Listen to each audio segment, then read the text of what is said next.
곁들인다를 못 들었어요. 할게요. 잘 곁들이신 거죠? 아니 이것도 들어가야 되는데 왜 곁들이신 거예요? 아니 이제 곁들이고 싶었는데 곁들인 게 없어서 아 이거 그렇습니다. 예. 자, 시작할게요. 프로세스와 스레드를 발표하게 된 카테리나입니다. 자, 먼저 프로세스와 스레드라는 걸 비교해 볼게요. 우리가 일단 대략적으로 개념은 알고 있습니다. 프로세스는 이제 프로그램을 메모리 상에서 이렇게 딱 하나 띄워두는 그 하나의 단위를 프로세스라고 하고, 스레드는 그 프로세스 안에 존재하는 여러 개의 단위를 스레드라고 하죠, 저희가. 그래서 이제 전체적으로 비교를 해보면 프로세스는 자신의 고유한 자원이나 메모리 공간 등을 할당받아서 사용을 하고, 스레드는 물론 자신의 고유 자원도 있으나 대부분의 자원을 다른 스레드랑 공유를 하면서 사용을 하는 그런 자원 할당이 살짝 차이점이 있는 친구들입니다. 그래서 이제 주소 공간이 어떻게 구성이 되어 있느냐를 좀 봐야 됩니다. 이게 잘못되어 있는데, 이제 지금 프로세스의 주소 공간에 대한 설명이에요. 일단 프로세스는 앞에서 말씀드렸다시피 각각의 프로세스마다 독립적으로 공간을 할당을 합니다. 그래서 크게는 네 가지를 나뉘어요. 코드, 데이터, 힙, 스택으로 나뉘어서 공간을 할당받게 되는데, 이제 최대한 데이터를 공유하면서 사용을 해야 공유량이 올라가고, 그래야 이제 메모리를 효율적으로 쓰면서 사용량도 줄 수 있기 때문에 이제 그렇게 나눠서 사용을 하고요. 그리고 이제 스택이랑 데이터, 이거 스택이랑 데이터를 나눈 것은 스택 구조의 특성 때문에 그래요. 이제 스택이 last in first out이잖아요. 그래서 그 특성을 이용하기 위해서 스택이랑 데이터 영역이 따로 구분이 되어 있습니다. 그래서 일단 먼저 코드부터 보면, 코드는 그 코드, 우리가 그 쓰는 코드 자체, 그 파일이나 이제 그 코드에 해당하는 명령 같은 걸 이제 코드에 저장을 해요. 왜냐면 이 코드는 그 한 프로그램 내에서 계속해서 사용이 되고 참조가 되기 때문에 공유하는 그 영역으로 따로 관리를 하고요. 그 다음에 이제 데이터 영역입니다. 데이터 영역에는 이제 정적 변수나 정적 변수 같이 그런 고정되어 있는 애들, 또 배열 같은 친구들을 저장하는데, 이 데이터 영역이 또 두 가지로 나뉘어요. 데이터랑 BSS라는 Block Started by Symbol이라는 친구를 나뉩니다. 그래서 이제 저 변수나 배열이 초기화되었는지 되어 있지 않은지의 여부로 이 두 가지로 나눠서 저장을 해요. 그 다음에 이제 힙입니다. 이제 힙은 동적으로 할당하는 친구들이 들어가는 곳이에요. 뭔가 데이터나 스택 같은 경우에는 정적인 친구들이 좀 들어가는데, 힙은 동적인 애들이 들어가서 이제 뭐 U로 선언하거나 아니면 에멀록으로 그 메모리 할당을 하는 경우에 쓰는 그 변수들이 다 힙으로 들어가게 됩니다. 그리고 이제 스택에는 이제 임시적인 메모리 영역이에요, 스택이. 그래서 이제 거기에 지역 변수나 매개 변수, 리턴 값 이렇게 잠시 쓰였다가 사라지는 친구들이 스택에 들어가요. 그래서 이제 스택이 아까 말씀드렸다시피 last in first out이죠. 그래서 이제 함수 같은 경우에 우리가 함수에 재기적으로 타고 들어가게 되면 그 스택처럼 층층 쌓이고 나중에 들어온 것부터 층층 처리를 해가면서 실행을 한단 말이죠. 그래서 그때 쓰이는 그 함수나 지역 변수 같은 거를 효율적으로 따로 관리를 하기 위해서 이제 스택을 따로 사용을 하고요. 근데 이제 전역 변수 같은 경우에는 계속 전역적으로 사용이 되는, 공용적으로 사용이 되는 애들이기 때문에 따로 데이터에 저장을 해서 메모리를 아끼는 방향으로 사용을 합니다. 그리고 이제 프로세스와 반대로 스레드의 주소는 어떻게 할당되느냐를 볼게요.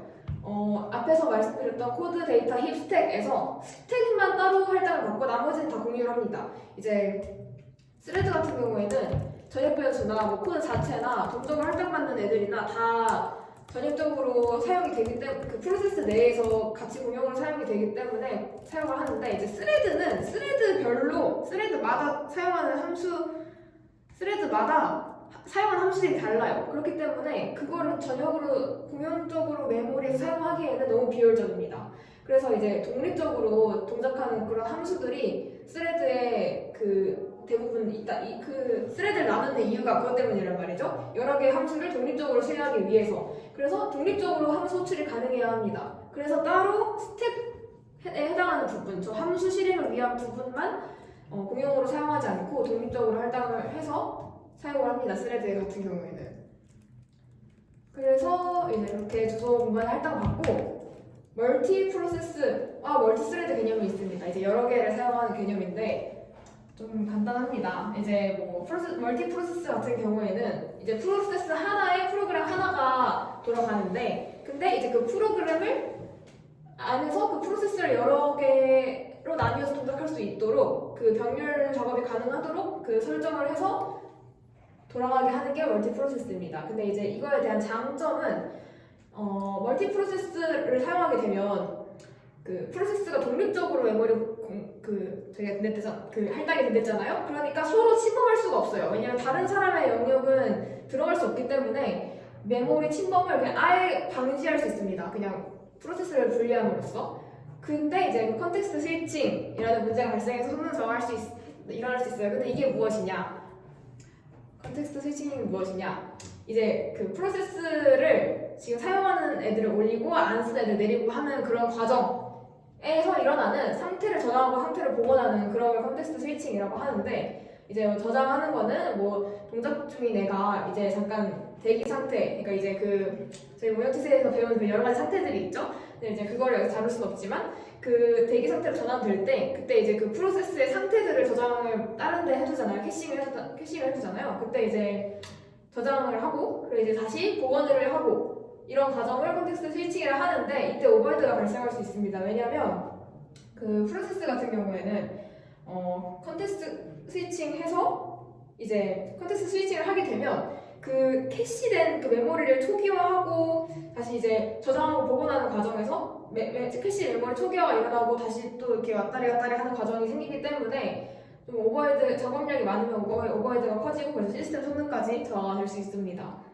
그래서 이제 이걸 해결하기 위해서 스레드를 사용해서 그 이 캐시 메모리 초기화 작업을 줄이는 방향으로 가거나 아니면 이제 운영체제에서 그 스케줄링하는 여러 가지 기법들이 있죠. 그런 것들을 사용을 해서 그 오버헤드를 줄이는 방향으로 이렇게 개선을 할 수 있습니다. 그리고 이제 멀티 스레드인데요. 그 프로세스, 그러니까 이 응용 프로그램 안에서 그 여러 가지의 스레드가 생길 수 있죠.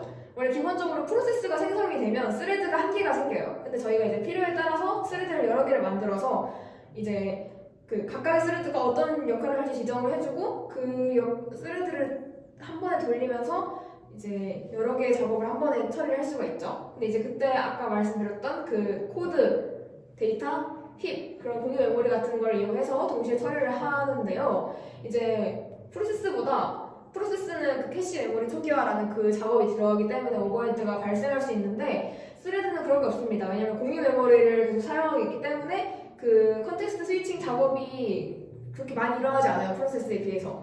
그러니까 이제 자원 손실이 감소를 하고요. 그리고 이제 전역 변수와 전적 변수가 아까 그 데이터 영역에 저장이 된다고 했어요. 그래서 이제 그 부분을 공유하기 때문에 메모리 할당을 더 할 필요도 없고요. 그리고 이제 공유하는 메모리가 있기 때문에 이제 데이터를 주고받을 때 그 거리적으로 더 가깝고 참조하기도 편하고 해서 성능이 향상됩니다. 근데 이제 메모리를 공유하기 때문에 한 애가 잘못 동작해서 그 데이터 메모리가 망가져버리면 나머지 스레드들도 그 메모리에 접근할 수 없어요. 그래서 이제 안전성 측면에 문제가 있고요. 그리고 이제 동시에 접근하게 되면 레이스 컨디션 문제가 생깁니다. 이 레이스 컨디션이란 그 이제 여러 개의 스레드 또는 프로세스가 동시에 어떤 자원이나 메모리에 접근할 때 발생하는 건데, 예를 들어서 실행 결과에 따라 결과가 달라지는 그 예를 좀 일반적인 예로 은행 거래를 들 수가 있죠. 뭐 어디서 입금하고 뭐 출금하고 하는데 그 실행 순서에 따라서 잔액이 달라지는 결과가 생길 수 있기 때문에 이제 그런 경우를 레이스 컨디션이라 하는데, 이제 이거를 해결하기 위해서는 어떻게 해야 되느냐? 크리티컬 섹션이라는 걸 둬야 합니다. 이제 멀티스레드에서 그 안정성 문제를 해결하고 이제 레이스 컨디션을 막기 위해서 동기화 과정을 하기 위해 만들어진 것이 이 크리티컬 섹션인데요. 이제 이 크리티컬 섹션을 만족하기 위해서는, 이 크리티컬 섹션이 되기 위해서는 이 세 가지 조건을 만족을 해야 합니다. 첫 번째로 mutual exclusion. 이거 이제 한 번에 하나만 그 섹션에 진입할 수 있어야 한다. 그렇게 해야 이제 여러 개가 한 번에 여러 개가 진입하게 되면 이 크리티컬 섹션이 아니게 되죠. 더 이상. 그리고 두 번째, 이 진행. 그 크리티컬 섹션이 비어있으면 안 돼요. 물론 실행할 스레드나 프로세스가 아무것도 없으면 뭐 어쩔 수 없겠으나, 이제 들어갈 스레드가 없는데 이제 없으면은 무조건 다른 스레드가 진입 가능해야 하고, 그 사용할 수 있음에도 그 섹션이 비어있는 것은 애초에 그 말이 안 되기 때문에 그것도 그 진행 조건 또한 지켜져야 합니다. 그리고 세 번째, 바운디드 웨이팅, 그러니까 이제 한정된 대기라는 게 지켜져야 한다는 건데, 그러니까 무한 대기를 하면 안 된다는 거예요. 이제 비어 있으면 누구든 들어가야 한다. 그러니까 이제 무한 대기가 걸리면 안 된다라는 조건입니다. 그래서 이 세 가지를 만족하면 크리티컬 섹션이라는 것을 완성할 수 있고요. 근데 이제 이 크리티컬 섹션을 이제 그리고 이제 지키기 위한 여러 가지 알고리즘들이 있죠. 그 포크 알고리즘 그 이름이 뭐죠? 이게 그 이제 옆 사람 그 포크 집어먹는 거 있잖아요. 그 원탁에 둘러앉아서. 싸움 철학자요? 맞아요. 그 철학자 문제 그런 것들 등등등의 알고리즘들이 있죠. 그래서 그런 걸 사용을 해서 크리티컬 섹션을 만족을 시키는 것들이 이제 운영체제에 있고요. 왜 그러시죠? 포크가 재밌어서.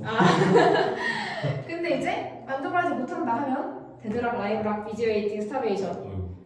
자, 데드락, 라이브락, 비지웨이팅, 스타베이션 발생하는데 이제 그 비지웨이팅 나중에 어딘선가 뒤쪽에서 하지 않을까요? 그리고 이제 스타베이션은 살짝 그런 느낌이죠. 이제 그 들어가고 싶어하는 애가 있는데 못 들어가고 계속 굶주려 있는 상태. 그런 것들. 그리고 계속 대기하고 있는 거. 그런 것들. 이게 나오지 못하는 건가? 어쨌든 그런 것들이 있죠. 그래서 크리티컬 섹션을 이제 만족을 하게 되면 그 앞에 있었던 레이스 컨디션을 방지할 수 있습니다. 그래서 이제 이런 것들이 데이터베이스 상에서도 좀 쓰이고 개념에서도 쓰이고 아까 그 레디스처럼 그리고 이제 운영체제 딴에서도 쓰입니다. 이러한 개념들이. 저는 이상입니다.